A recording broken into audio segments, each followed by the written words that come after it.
Assalamualaikum warahmatullahi wabarakatuh. Perkenalkan, nama saya Ustadz Okta Superlin Lincoln dari Partai Nasdem, nomor urut 7 untuk Sumsel 8, Lubuk Linggau, Musyawas, dan Muratara. Mengajak kalian semua untuk mendukung podcast anak muda dengan cara subscribe YouTube Inkreatif dan di-share sebanyak-banyaknya. Dan jangan lupa juga ditonton video saya, karena ini tentang gagasan saya untuk maju ke Legislatif Provinsi Sumsel dengan nomor 7 dan P8 dari Partai Nasdem.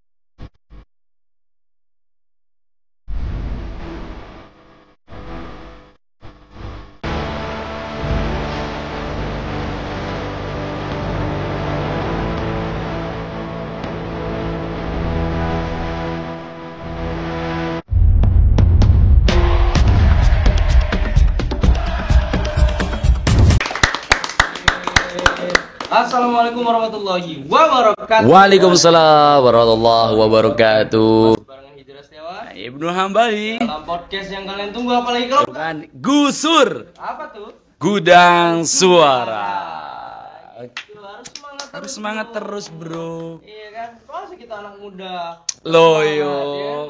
Loyo. Wah, Tiduran. tiduran. Gitu kan? Ya kan? Ngesot. Nah, tapi masih banyak teman-teman yang nonton doang tapi nggak subscribe. Nah, betul banget nih kawan-kawan ini. Kasih paham.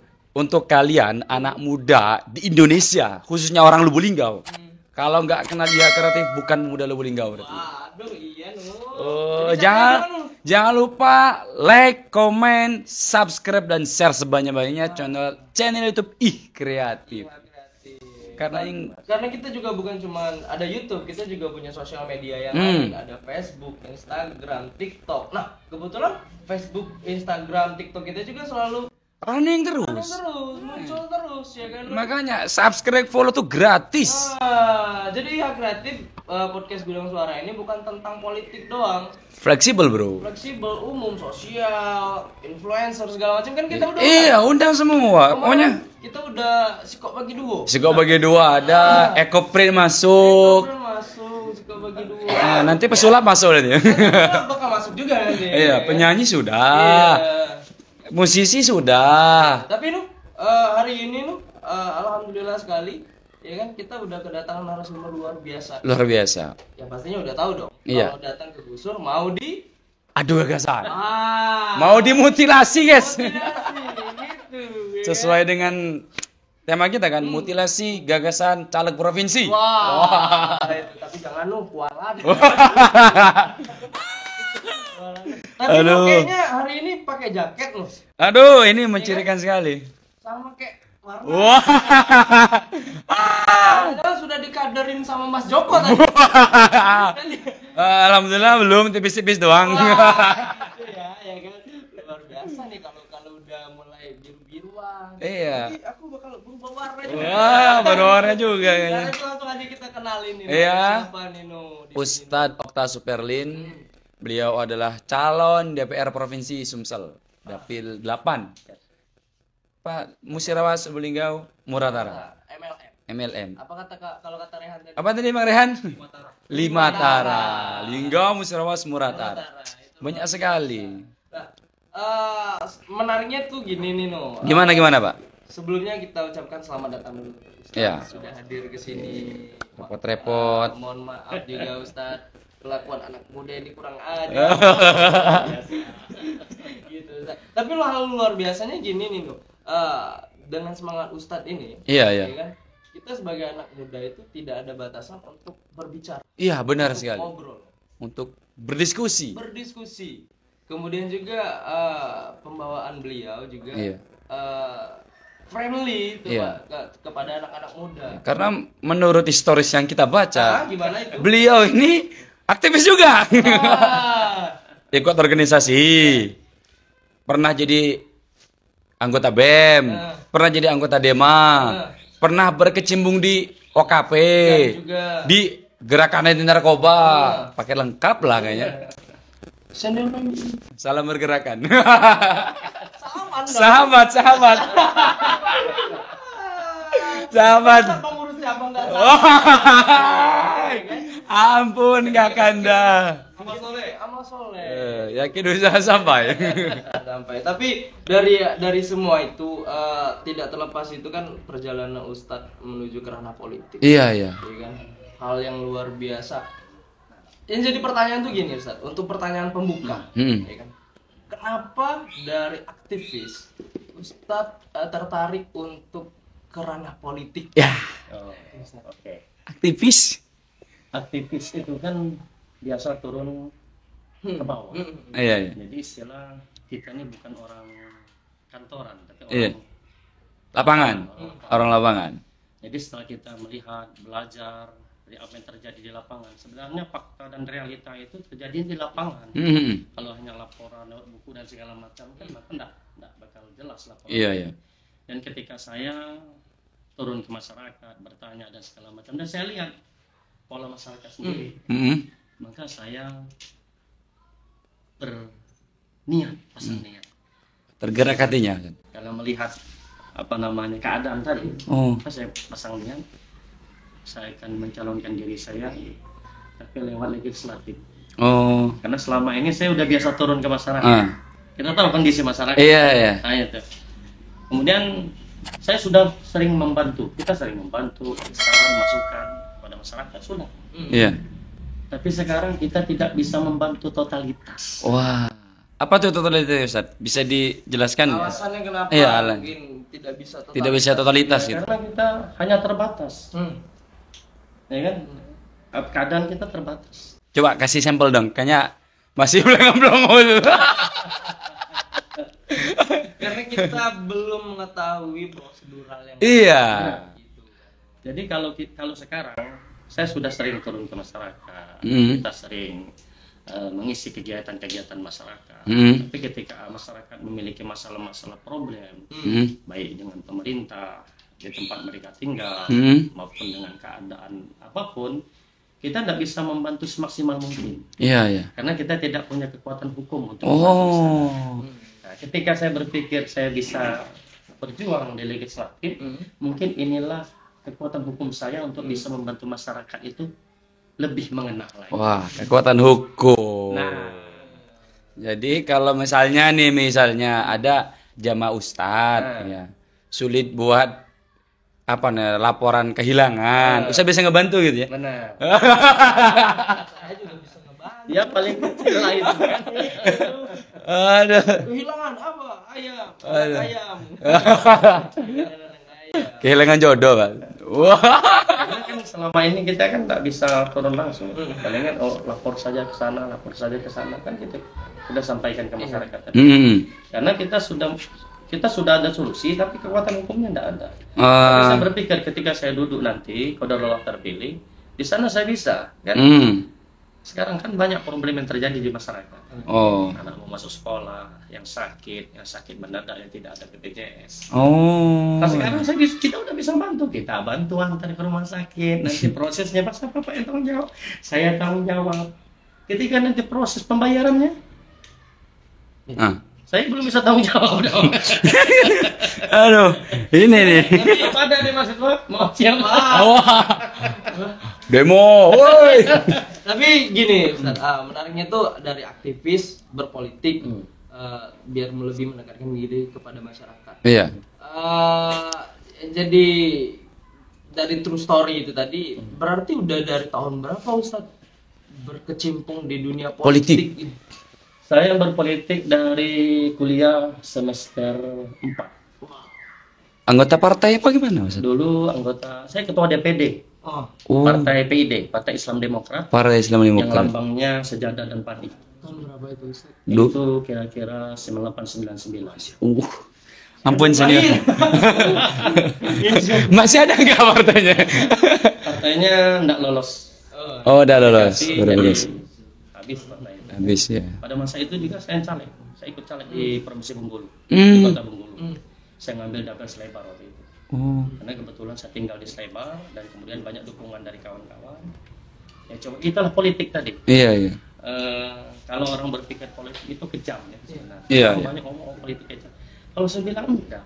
Masalah kita bisa cerdas itu sebenarnya dari politik. Dan kita mengerti strategi itu ya dari politik. Kalian ini kan politik. Tapi Ustadz, menurut Ustadz sendiri pengertian politik apa ya normatif sih Tentang politik, pengertian dasar atau gimana? Menurut Ustadz sendiri ini kan dari sudut pandang Ustadz. Ustadz, iya. Politik itu sendiri apa sih sebenarnya Ustadz? Kalau kita ngambil dari sejarah Islam, ya Rasulullah itu sudah berpolitik namanya siasah. Iya, iya, iya. Kalau bahasa Islamnya strategi.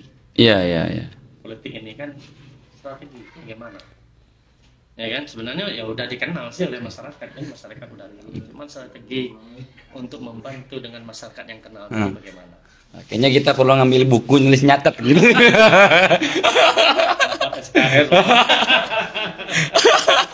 boleh. Nah, terlepas dari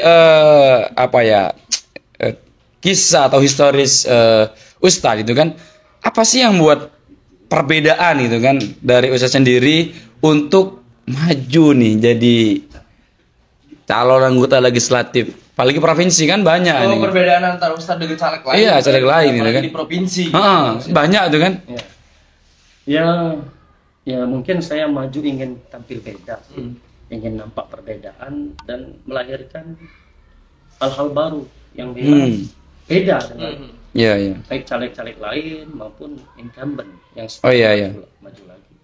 Karena saya perhatikan, ya saya harus beda, tampil beda. Dan di qadar Allah kalau memang saya jadi nanti, ya saya harus beda. Beda program, beda gagasan. Dan itu pun harus kita perjuangkan. Memang kebiasaan yang beda itu sulit. Iya. Ya kan sudah beda kan. Itu kan bukan berarti saya membedakan diri saya. Cuman manajemen, pola pikir, kemudian pola program yang harus kita terapkan di masyarakat. Nah, ini agak sedikit mengulik ini kan. Bagaimana ketika program Ustadz ini dihadapkan dengan money politik? Misal ya, contoh money politik misal Ustadz jadi DPR, ada proyek misalnya jalan tol, nanti ada yang money politik di situ, itu gimana Ustadz? Strategi Ustadz, karena berbicara strategi dari tadi. Sudah sapu bersih. Wah. Kalau memang makanya saya bilang kita ya diterima atau tidak diterima, baik oleh atasan, baik oleh partai yang mengusung saya sendiri, atau mungkin dari pemerintah kota, kabupaten, kota, atau provinsi nanti. Ya kalau memang gagasan itu tidak tepat, kenapa tidak kita? Dan kalau memang terdapat yang memang menyalahi aturan wewenang yang sudah ditetapkan oleh pemerintah pusat dan pemerintah provinsi, ya kita kan sebagai badan pengawas, kan wakil rakyat. Kalau sudah tahu di sana ada korupsi, masa kita biarkan? Iya. Itu tantangan kita. Iya, meskipun itu anggota partai Ustadz sendiri. Oh iya. Melibatkan.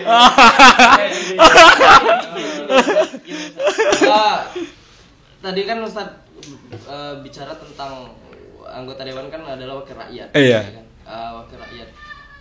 Aktivis politik itu tugasnya adalah mengkritik. Ya kan? Menurut Ustadz sendiri nih, boleh dijawab, boleh tidak Ustadz. Sekarang kan bakal mencalonkan diri sebagai calon legislatif provinsi. Menurut Ustadz sendiri, apa yang harus sebenarnya dikritik dan dibenahi dari anggota dewan sebelumnya? Yang khususnya di provinsi nih, yang menurut Ustadz hari ini tidak mewakili masyarakat, dan ketika Ustadz maju ini yang akan mewakili masyarakat. Itu tuh. Ya tanyakan aja yang sudah jadi. Tanyakan dengan incumbent. Iya. Kalau ingin tanya ini, jadikan dulu. Saya jadi, maka jadikan saya dulu. Setelah saya jadi, baru ditanya. gitu kan? Iya. Tapi kalau misalkan nanti udah jadi di Palembang, diundang sama IH Kreatif, masih mau datang nggak? Oh iya pasti. Catat guys. Iya pasti. Kalau ndak di sini, ya kita undang ke Palembang. Wah, kalau ke Palembang kayaknya bukan podcast makan-makan kayaknya. Makan. Iya. Buat nanti buat ruangan podcast sendiri dong. Oh. Iya. Tapi kayaknya tidak semudah itu, Ustaz. Tidak ada yang tidak mungkin. Tapi qadarullah kalau memang sebenarnya benar tadi tidak ada yang tidak mungkin. Qadarullah saya duduk jadi. Iya. Semuanya udah dipenuhi oleh pemerintah. Dan semua itu memang untuk kalian, untuk rakyat, untuk anak-anak muda, anak milenial, untuk mahasiswa. Memang harus ke sana kan. Sebenarnya tujuannya harus ke sana. Anak muda yang punya potensi, kenapa tidak kita kembangkan dengan kita terwakilkan sebagai wakil mereka? Itu kan? Benar. Jadi saya tidak bisa menyalahkan incumbent atau caleg-caleg yang lain yang bersama dengan saya, tidak bisa saya. Iya. Karena banyak juga sebenarnya masyarakat itu yang tidak mengetahui. Benar. Apa hak-hak masyarakat yang sebenarnya harus dipenuhi. Benar. Ya, masalah anggaran bla bla segala macam kan juga kan sebenarnya harus mereka mengetahui. Iya, benar. Apa ada anggaran aspirasi kah? Apa ini kah? Benar, Oh, BD kah? harus itu. Sebenarnya itu. Bolehlah sepil-sepil. Sebenarnya kan kita ini mewakili rakyat. Iya. Cuman sekarang metode sekarang kan sudah berbeda. Kalau dulu orang melihat seorang tokoh, kita kan lihat kenapa Bung Jenderal Sudirman bisa menjadi Jenderal Bintang 5? Karena ketokohannya. Dan ketika ia diberikan amanah itu, dia berjalankan dengan sesungguh-sungguhnya dan sekemampuannya. Sehingga yang memberikan gelar itu sebenarnya bukan dia yang minta gelar, dapat gelar, tidak. Siapa bisa beri seorang anak muda pada masa itu Jenderal Sudirman yang dalam usia muda sudah bisa mendapatkan gelar kehormatan bintang 5, bahkan dipanggil seorang jenderal pada masa itu. Maksud saya ya kita belajar dari sana. Kenapa tidak kan? Nah, cuman inilah tadi karena selama ini kita masyarakat dibuai. Ya oleh calon-calon wakil kita ini yang buain. Nah, itu kan pada akhirnya terlena dan ini kebiasaan. Makanya saya bilang kalau bisa kita tampil beda. Yang kita tawarkan itu bukan fulusnya. Ya, yang mau nawarin polos ya silakan. Itu kan? Cuman kita berusaha menawarkan program kerja. Ada yang bertanya kepada saya, apakah mampu untuk melaksanakan program kerja tadi? Oh, kita lihat incumbent yang lama-lama. Ternyata mampu mereka mengerjakan program kerja mereka. Ya kan? Nah, cuman sekarang saya jual bukan apa? Saya jual nama saya. Kemudian saya jual program kerja. Itu aja. Dari hal itu Ustadz, perihal program kerja, aku kan pernah lihat di spanduknya Ustadz tentang program kerja. Sepertinya untuk provinsi cuma Ustadz sendiri yang menampilkan program. Apakah ini bentuk strategi? Apakah memang ini bentuk istilahnya kalau bahasa Jawa itu atek-atek itu sebagai apa ya? Backingan lah kan. Ya kan saya bilang, saya sekarang ingin tampil beda. Kalau yang lain mungkin lewat bisik-bisik.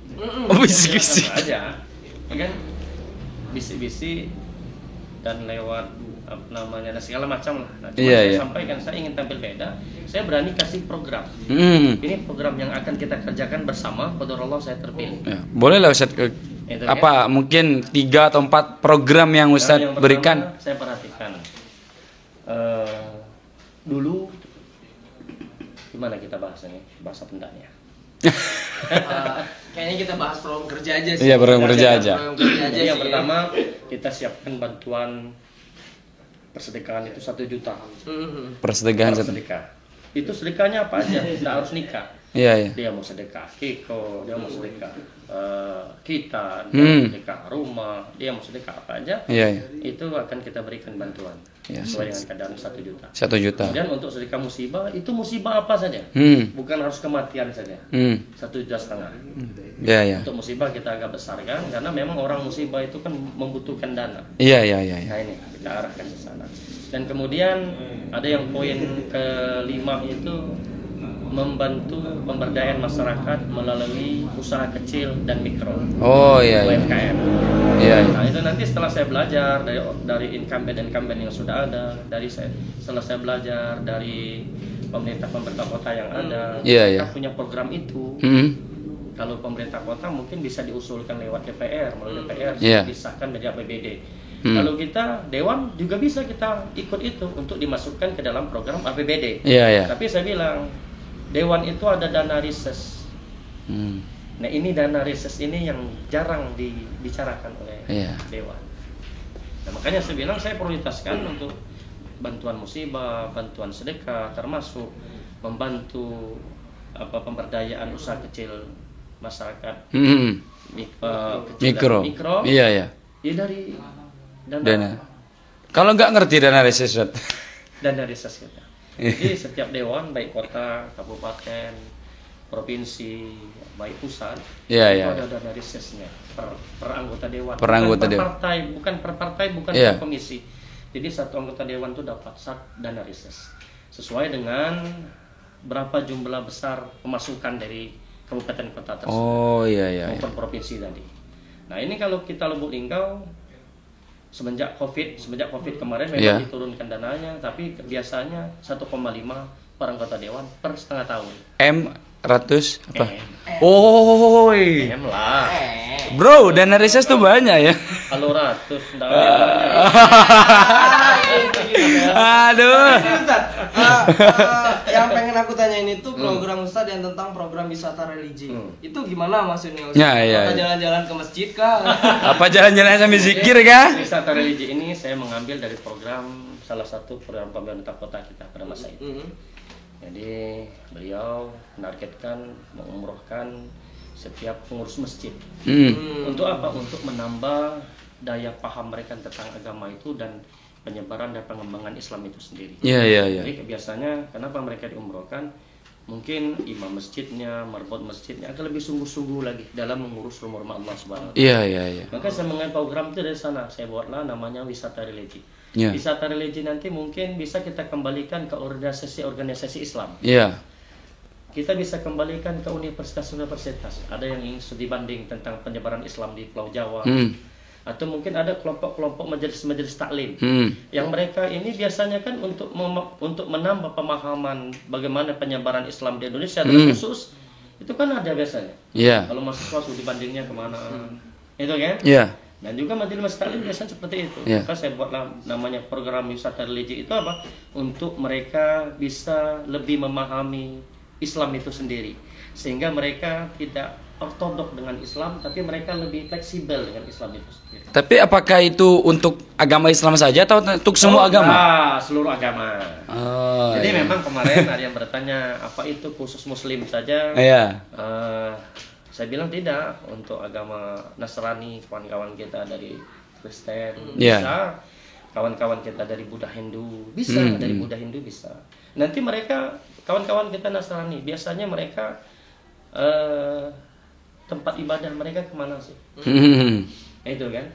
Nah cuman itulah tadi apa yang mereka dapat dari setelah kita programkan dan mereka bisa berangkat ke sana, maka mereka dapat mempraktekkannya ke daerah mereka masing-masing. Kawan-kawan kita Nasrani yang ada di Lubuk Linggau, mungkin mereka bisa praktekkan dalam kehidupan mereka bernasrani tadi.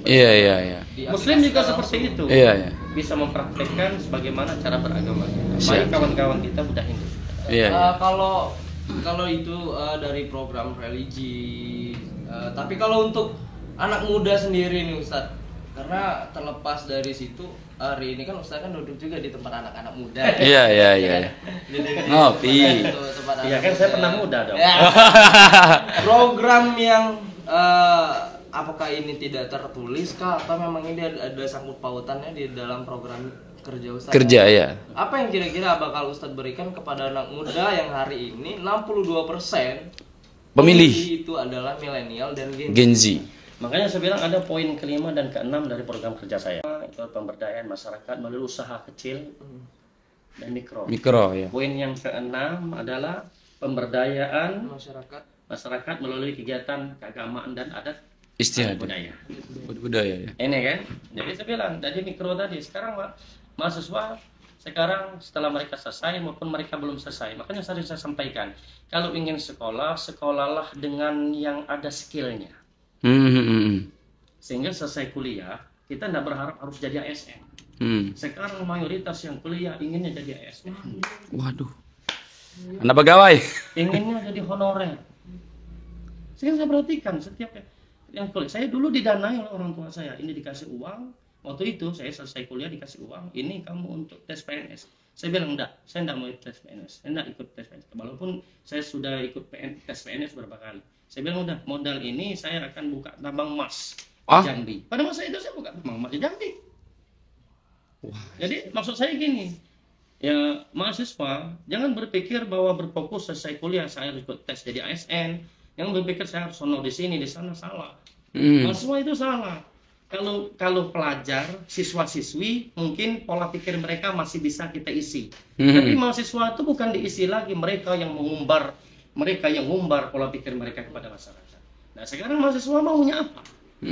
Sekarang potensi mahasiswa apa? Sekarang di Lubuk Linggau ini yang banyak nganggur yang mahasiswa. Gelar tuh pakai SPD. Yang ngojek tanya gelar SPD, SOS. Saya itu. Ya kan susah gitu. Nah sekarang mahasiswa harus punya itu. Maka nanti kita siapkan itunya. Mahasiswa minta apa? Oh iya. Atau nanti bisa saja kita kerjasama dengan pihak kampus. Apa yang dibutuhkan oleh mahasiswa tadi. Nah ini yang pertama kali karena saya pernah jadi mahasiswa, saya pernah jadi pemuda, saya pernah jadi milenial, saya pernah di masanya tapi. Nah makanya saya bilang ini perlu kita kembangkan. Oke Ustaz. Dari apa ya bilangnya ya, program kerja untuk mahasiswa. Tapi sebelumnya sudah adakah mahasiswa yang datang ke tempat Ustadz untuk ngobrol atau diskusi secara langsung? Kalau datang ke rumah tidak. Ada ketemu di tempat-tempat acara-acara. Ada yang bertanya seperti itu. Ini programnya Ustadz, ini orang tua semua. Saya bilang gitu. Oh, saya bilang memang kita tampakkan tua. Tapi sungguhnya yang menggerakkan anak muda. Kalau misalkan tiba-tiba anak mudanya bilang nih ada 500 anak muda, ya kan komunikasi. Ustadz, ini kami mau main ke rumah. Apakah Ustadz bakal welcome kah berbicara tentang silakan. Silakan. Nggak apa-apa. Main harus ditolak. Nggak bisa. 500 lah. 10.000 lah. Untuk nyoblos. 10.000 mahasiswa kan aman. Benar. Ustaz, ada satu nih Ustaz. Sebenarnya saya harus berbicara agak sedikit keras nih Ustaz. Tentang program kerja Ustaz ini yang di poin pertama. Bantuan persedekahan. Saya setuju tapi kurang setujunya Ustaz. Ada kurang setuju. Ini kurang besar. Kayaknya masalah pernikahan ini 25 juta. Kalau mau besar untuk mahasiswa, jadi tim saya menangkan saya. Waduh. Kalau jadi tim saya, kalau rumah saya terpilih, lah kalian kan tidak masuk programnya itulah. Waduh, program mana tuh? Bantuan persediaan pernikahan ya. Ini bantuan ini musibah. Musibah enggak apa sih no. Tapi ada ininya misalnya keseleo misalnya masa 1 juta nanti banyak keseleo nanti. Musibah kita lihat kadar musibahnya. Dipikir dulu. Takutnya kan tangannya kejepit lantai langsung ngomong kena musibah. Nah, ini ada satu mikiran dari 2 program ini. Kan posisi Ustadz ini kan kalau misalnya jadi itu kan jauh di provinsi. Sedangkan dapil Ustadz itu di MLM jauh kan 7 jam, 8 jam, makan seadanya 10 jam. Gimana cara ngubunginya itu? Lah apa guna kalian? Ini kalian gunakan itu apa? Kalau enggak kalian yang menjalankan itu tadi. Masa saya harus bolak-balik cuma ngantar itu? Cuma ngurus itu kan. Benar. Nah, itu tadi. Tapi nggak ada mau dinaikin Ustaz yang program. Tapi untuk kalian pribadi kan. Udah lah. Nanti aku udah ada simpen WA kan. Iya. Silakan apa-apa. Bulan berapa? Bulan berapa? Tapi tahunnya udah pasti tahun ini. Gitu sih. Bocoran tahun depan Ustaz. Tahun depan. Nah, tahun ini aja. Tapi di atas bulan April. Dia jauh. Sampean kan bukan dari sini nu. Iya. Kan masih berjuang di sini. Dulu nu. Aduh. Ini interview aja kawan-kawan, jangan usah dengar serius. Karena gimana ya tadi ya? Ini menariknya itu di program di poin pertama itu kan bantu persedekahan apapun itu. Karena dari teman-teman juga biasanya tempat ngobrol curhat tuh di sini juga Yeah. kan. Kalau masalah biaya nikah Yeah. yang mahal segala macam. Sebenarnya biaya nikah tidak mahal sih, gengsinya Yang mahal, iya Gengsi benar. yang mahal kan. Tapi kalau mau ditambah juga gitu kan.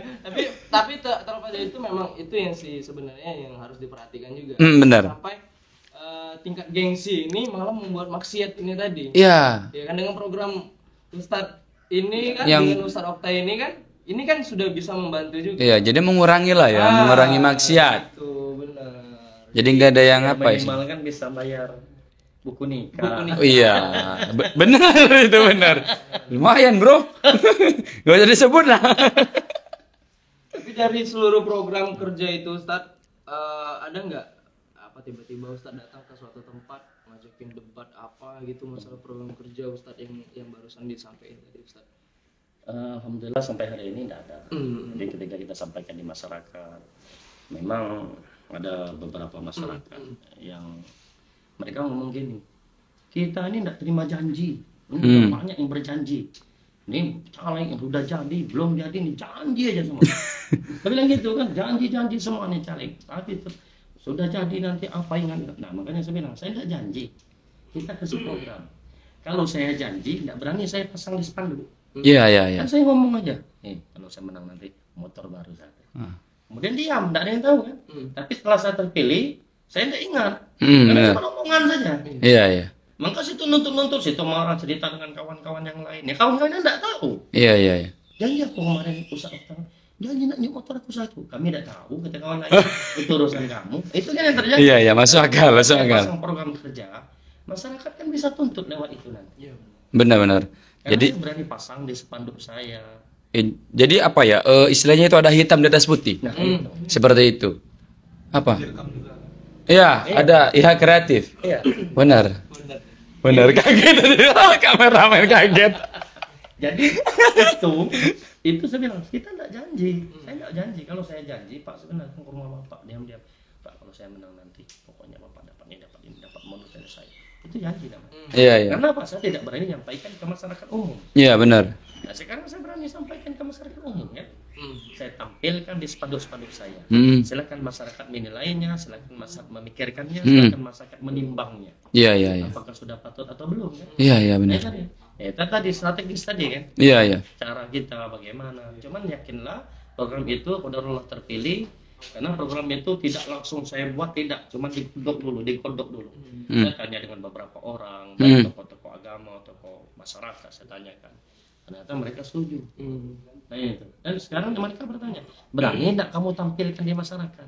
Iya. Program ini berani enggak? Jangan lewat WA saja, kirim WA, tolong ini program saya. Kalau saya bilang berani, bagaimana situ berani kita tokoh-tokoh masyarakat? Nanti lihat saja. Makanya ketika saya cetak spanduk, saya langsung pasang sana. Ketika saya pasang, apa mereka jawab? Kayak gini. Kalau saya, mereka gitu ngomong. Cuman saya bilang ini lah qadarullah lagi. Iya. Tinggal lagi. Terlepas DPR provinsi ini banyak masyarakat sebenarnya tidak mengetahui tugas dan fungsional. Iya. Apa sih yang sebenarnya harus masyarakat ketahui tentang DPRD provinsi secara umum aja Ustaz? Secara umum. Ya sebenarnya tugas DPRD provinsi dengan DPRD kota itu tidak ada beda. Kalau ingin melihat tugas DPRD provinsi dengan DPRD kota, lihat aja DPRD kota. Cuman posisinya aja berbeda karena kita di provinsi. Iya. Kantornya jelas di Palembang, di pusat ibu kota Sumatera Selatan. Dan kemudian kegiatannya sama. Yang kita perjuangkan itu nanti APBD. Nah, APBD. Tapi kalau Boningau apa kan tadi 5 Tara. 5 Tara kan sekarang sedang diperjuangkan untuk menjadi provinsi. Iya. Benar. Nah, ini salah satu kami untuk memperjuangkan itu. Ya kan? Untuk jadi provinsi. Yang pertama, yang kedua, potensi-potensi yang ada di kita Khusus Lubuk Linggau aja lah. Ya. Lubuk Linggau ini APBD-nya terdapatnya dari pajak dan parkir. Ini kita dapat dari pajak dan parkir. Iya, Makanya Lubuk Linggau berusaha membuka potensi wisata sebesar-besarnya. Ya. Cuman apa? Cuman wisata ini tidak tepat sasaran. Ya. Sehingga pemerintah harus lebih mengeluarkan dana lebih banyak lagi. Iya, ya. Ketika kita duduk di provinsi, ini hanya antaranya. Kalau memang pemerintah kota ingin memperjuangkan model wisata terbesar di Lubuk Linggau, mungkin salah satunya kita bisa mempermudah untuk dari provinsinya nanti. Oh iya. Nah, terlepas dari itu, kita kan yang di Lubuk Linggau nih. Iya. Nah, tadi Ustadz mengatakan bahwasanya Lubuk Linggau ini berpatokan dengan pajak dan parkir. Nah, ketika Ustadz nanti terpilih mewakili Kota Lubuk Linggau, Musyawarah Rakyat Utara, ini apa yang akan istilahnya itu apa ya? Yang dikembangkan lagi gitu. Ya, saya berusaha bagaimana potensi anak muda di Lubuk Linggau. Karena anak muda ini kan kreatif. Ya. Mereka bisa menimbulkan hal-hal baru, menampilkan hal baru yang bisa menarik orang-orang yang lebih banyak lagi dari. Kita lihat sekarang. Dulu tidak ada emperan di sepanjang jalan Kota Lubuk Linggau itu tidak ada emperan. Ya. Ketika ada satu anak muda aja bentang tikar, duduk-duduk, mesan es, mesan nasi goreng, mesan pisang, pisang goreng. Duduk, kemudian diikuti oleh teman-teman yang lain dari Jogja. Ini kan anak muda semua. Kemudian seperti Kasie itu kan asal mulanya anak muda yang buka itu. Oh iya. Kan anak muda dari mereka anak-anak Karang Taruna. Tukang mancing enggak? Enggak Kasie, tempat wisata Kasie sekarang. Itu kan dari anak muda. Mereka yang berkreasi dan segala macam. Sekarang jadilah tempat wisata Kasie. Iya. Nah, semakin banyak tempat wisata yang dibangun di Kota Lubuk Linggau, berarti pendapatan akan lebih banyak lagi di Kota Lubuk Linggau. Kita kalau mau tambang kita tidak ada tambang. Iya. Kita pabrik tidak ada. Kita perkebunan tidak ada. Ada sawah sedikit. Hanya bisa memenuhi kebutuhan masyarakat Lubuk Linggau saja mungkin belum terpenuhi. Iya. Nah, sekarang potensi Lubuk Linggau yaitu harus tempat wisata yang lebih banyak. Nah, sekarang kembangkan tempat-tempat wisata tadi. Siapa yang bisa mengembangkannya? Anak muda. Kita punya Gua Batu. Kita punya potensi Gua Batu. Itu sampai hari ini. Dari yang mereka angker segala macam lah ya. Bisa jadi wisata religi itu. Bisa jadi. Wisata hantu. Gitu kan. Dan kita ini sebenarnya Lubuk Linggau banyak. Cuman itulah tadi. Kalau anak muda tidak turun, tidak ikut campur tangan dengan pemajuan Kota Lubuk Linggau, maka sulitlah Lubuk Linggau ini akan maju. Ya. Karena anak muda yang dibutuhkan.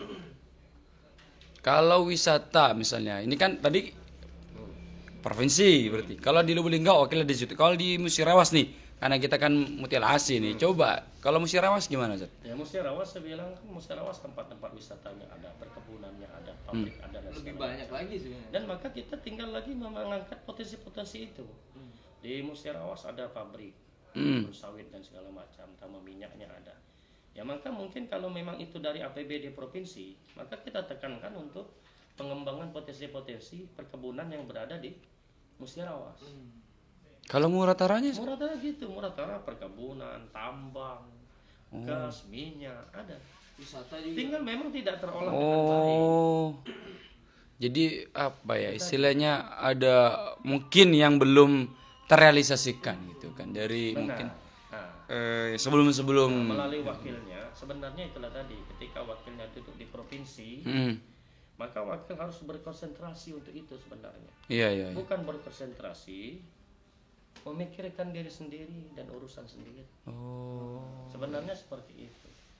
Jadi itu ya. Sebenarnya saya masih muda. Saya masih muda. Jiwanya. Iya semuanya masih muda. Dipotong jiwa. Senior dulu. Semuanya masih muda saya ini. Makanya saya berusaha, ya saya tampil, saya berusaha maju dengan segala kemampuan saya. Dan saya ingin berusaha memberikan hasil yang terbaik. Iya. Untuk morali tadi. Iya.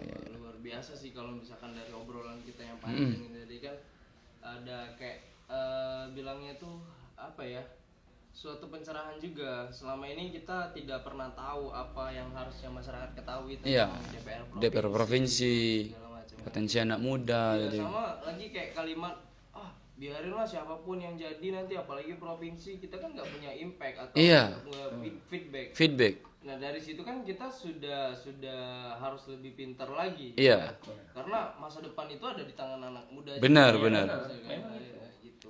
Karena kalau tadi, makanya saya tanyakan juga, bagaimana kita untuk berkomunikasi dengan anggota DPRD provinsi? Ya kreatif ada. Iya benar. Ini lo bisa bilang kan, ini salah satu jalan kan. Ya. Kata Allah kalau saya terpilih ya ini jalannya ini. Siap-siap jalan-jalan. Aduh. Ini kalau dibawa reses ke Murantara, reses ke Musyarawah, reses ke kota, kan pada akhirnya masyarakat kelas bawah. Sekarang itu kan kita mayoritas Lubuk Linggau, Musyarawah, Murantara itu kan masyarakat kelas bawah. Iya. Sekarang masyarakat menengah dan ke atas masih bisa kita hitung sekarang. Iya. Kita lihat di Lubuk Linggau berapa rumah yang gedung. Tapi kita lihat daerah kita sana, berapa rumah yang belum gedung, berapa banyak rumah yang sudah gedung. Iya. Kan masih bisa dihitung rumah-rumah gedung bertingkat. Iya. Itu kan? Nah, kalau anak muda tidak membuka pikirannya bagaimana untuk memajukan suatu daerah, maka daerah ini akan seperti ini aja. Iya. Bukan berarti pemimpinnya harus orang tua dan segala macam, tidak. Makanya saya bilang kesempatan itu tidak akan datang untuk kedua kalinya. Wah.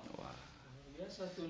Jadi harus maju terus ya. Iya, kalau kesempatan untuk anak muda itu kan tidak datang untuk kedua kalinya. Iya, karena muda itu nggak bisa kembali. Iya, benar, muda. Iya, muda tidak bisa kembali. Tidak bisa kembali. Tapi terkait gini Ustadz, Ustadz kan mau mencalonkan diri sebagai calon legislatif provinsi. Kalau kita senggol tentang money politik ini gimana nih Ustadz? Ya seperti ini. Tadi kemarin juga banyak yang bertanya tentang money politik yang terjadi. Saya bilang gini, kita mau nyalahkan caleg, tidak bisa juga. Kita salahkan masyarakat juga tidak bisa. Tapi kita bisa salahkan kedua-duanya. Kita tidak bisa menyalahkan masyarakat saja, kita tidak bisa menyalahkan caleg saja. Tapi kita salahkan kedua-duanya. Nah, terjadinya money politik ini, maka akan timbul sebuah pembodohan yang besar di bangsa kita. Iya. Terlebih-lebih lagi di daerah kita. Iya. Pada akhirnya apa? Ya kami, kalau saya memfungsikan money politik, mendepankan money politik, ketika saya jadikan saya lebih banyak diamnya daripada saya berbicara. Ngapain saya bicara? Iya. Jangan-jangan diundang sini saja, langsung saya. bisa diputar. Di masyarakat. Iya, benar. Nah, nanti kalian nanya sama saya lah. Kenapa bosannya? Kemarin kan saya bayar di sana. Wah. Tapi saya bayar. Kenapa harus sekarang lagi? Nanti lah 5 tahun ke depan saya mencalon lagi, nanti baru saya datang lagi. Itu yang sekarang terjadi. Kayak relate ya. Benar sih. Tapi sebelum jadi itu tadi datang kasih. Setelah saya jadi, mungkin HP saya yang ini aktif. Cuman aktif saya lihat juga yang nelpon. Wah ini dapat 500 ya saya. Ini saya angkat, gitu kan? Helen, atau saya angkat nanti lagi di mana? Saya lagi DN ini, padahal saya ada di rumah. Aduh. Lagi santai, saya lagi nonton, lagi sambil makan cemilan dengan buah-buahan yang menikmati saya. Wah. Duduknya gini di mana? Kalian susah panas-panasan, hujan-hujanan dan segala macam, hanya memperjuangkan saya dengan hanya sedikit bekal yang saya beri. 5 tahun kalian makan bekal itu, 5 tahun saya dapat berapa dari bekal yang saya kalian sama kalian? Nah, misalnya ini kan berbicara mengenai politik. Akankah Ustadz siap mempertanggungjawabkan di situ ketika ada adik-adik mahasiswa nih kan? Demo misalnya dari aliansi mana misalnya dari aliansi PMI kan? HMI ataupun OKP-OKP lain yang meneriakkan suara masyarakat nih. Misalnya ada salah satu program Ustadz yang tidak jalan nih. Terus adik-adik mahasiswa ini atau senior-senior mahasiswa ini demo dengan, dan itu menyebut nama Ustadz, itu gimana Ustadz? Saya siap. Siap berarti. Saya turun, saya akan temui adik-adik mahasiswa. Apa sih kebutuhan mereka? Karena saya dulu pernah demo juga. Saya pernah memimpin demo besar-besaran dulu, makanya saya mengerti. Dan saya sudah tahu taktiknya. Saya turun dan saya temui apa maunya, mintanya apa. Sekarang jalan-jalan mana? Tinggal lagi kita nanti tanya, ini siapa yang bangun kemarin? Ini siapa yang ngambil proyek ini? Siapa yang dapat proyek ini? Kan gitu. Iya. Kita laporan ke gubernur, kita ajak rapat gubernur. Bagaimana itu masalah jalan? Jangan kita, kalau saya turun langsung berabru DPR tidak bisa. Kita bagi gubernur, kita laporkan ke gubernur. Ini kemarin proyek siapa yang dapat? Ini jalannya siapa? PT apa segala macam. Itu kan panggil PT itu tadi. Ya kan? Berarti enggak. Ajak mahasiswa. Makanya saya bilang kalau rapat di DPR, saya bilang apapun paripurna, rapat-rapat dan segala macam, undang perwakilan mahasiswa agar mereka melihat, agar mereka tahu apa sih kerja wakil mereka sendiri. Iya. Dan mereka dapat sampaikan. Mahasiswa itu kalau ngumpul masyarakat dengar, apalagi kalau dia KKN. Iya. Potensi mahasiswa itu besar. Iya. Nah ini enggak, yang diajak hadir ya kira-kira gitu. Berarti tenang ya dia tahu senior mahasiswa nih janji nih bisa di ini janji nih. Saya bilang saya bukan siap dikuliti, tapi saya siap dimutilasi. Ngomong sendiri. Jadi sampai saya sendiri pun tidak tahu nanti mata saya di mana. Saking ininya saya. Nah, ini saya berusaha akan saya praktekkan. Kalau Allah saya terpilih, maka saya akan praktekkan. Saya punya program untuk mahasiswa. Cuman nanti kita bicarakan. Nanti yang lain ikut. Oh iya, benar. Nah, ini saya udah persiapkan program untuk mahasiswa. Wah. Tapi kalau saya bicara sini nanti banyak yang nonton. Berarti kalau sudah terpilih nanti baru dibicarakan. Oh iya. 10.000 mahasiswa yang memilih. Oh ya, kalau sudah terpilih jangan 10.000. Yang memilih 10.000, yang datang 10.000 gimana Ustaz? Iya, kalau yang memilih 10.000, yang datang harus 30.000. Oh, tak kirain tadi yang datang dan banyak 2.500. Yang datang harus lebih banyak lagi. Tidak ada ya. Oh iya. Kalau belum jadi ini kita kumpul biasa-biasa saja. Kalau sudah jadi kan kita tinggal tunjuk. Saya mau pakai gedung itu. Pertemuan 30.000 mahasiswa. Nah, pemerintah kota tinggal ngomong apa? Siapa? Itu kan kalau sudah jadi. Kalau belum jadi, dia ngomong saya mau ngumpulin mahasiswa ke Tolo Belingkau 10.000. Nggak ada izinnya Pak Ustaz. Sekarang masih Pak Ustaz, Pak Dewan. Ustaz Dewan, benar. Kan? Makanya saya bilang, saya punya program dengan kawan-kawan, dengan tim. Ini kita fokuskan hanya untuk mahasiswa. Berani tidak ketika nanti saya pada terpilih, mahasiswa menerima tantangan ini. Saya mau lihat mahasiswa. Terlebih-lebih mahasiswa Lubuk Linggau. Ayo. Kamu lihat nanti. Nomor Ustaz. Nomor 7. Partai Nasdem. Kalau kalian mau tahu apa itu programnya, pilih dulu dong nomor 7. Pilih dulu. Partai Nasdem. Nah, itu. Itu kan. Nanti saya sudah siapkan ini tantangan untuk mahasiswa Kota Lubuk Linggau. Kalau saya terpilih, jalan itu saya akan panggil Presma. Wah. Saya akan panggil Purek 3 bidang kemahasiswaan. Kita undang di mana acara tempat. Nanti akan saya tanyakan satu persatu. Baik dengan Presma itu lebih bertanggung jawab. Itu. Nanti kita siapkan satu tempat. Berani tidak Presma ini ngumpulkan seluruh mahasiswa yang ada di kampus-kampus mereka. Wah. Tepuk tangan dulu nih. Ini menggebu-gebu ini. Bukan itu, karena saya pernah jadi mahasiswa. Wah. Itu. Saya berpikir seperti itu. Iya. Alangkah bangganya ketika teman-teman saya dengar. Iya. Teman-teman saya kan sudah di Nusantara sekarang, udah bisa semua, udah jadi pejabat dan segala macam. Ketika mereka mendengar, wih, teman kita ngumpulin mahasiswa ya. Pak Pres. Kan bangga. Nah, kembali ke masa lalu kan. Pres Okta ngumpulin anggota nih. Ketum ngumpul dengan kader, guys. Nanti seperti apa namanya organisasi kemahasiswaan yang lain yang non kampus, PMI, HMI, kami, dan segala macam. Saya enggak, ketika qadarullah saya terpilih, saya enggak harus milih harus PMI saja. Nanti kita temukan HMI, PMI enggak pernah bersatu. Nanti kita temukan. Iya. Apa jalan bekerja samanya untuk seorang. Benar.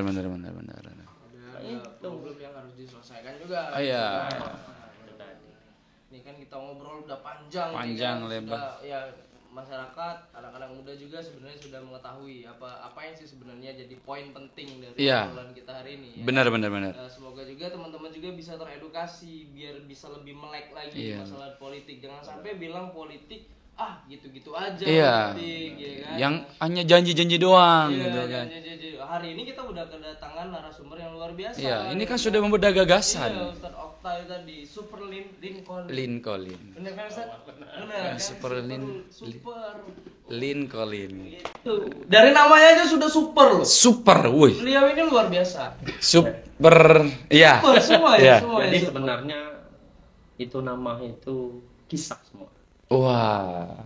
Saya Gimana kalau misalkan kita kulik sedikit masalah? Oke. Iya, ya. Saya lahir Agustus. Saya lahir 30 Agustus 1978 di Provinsi Bengkulu. Saya lahir. Tapi oleh orang tua saya dikasih nama Okta. Kan nggak nyambung, sepertinya Agus kayak itu kan Agus ya. Agustus. Jadi Okta itu Oki Lintang. Oh. Oh.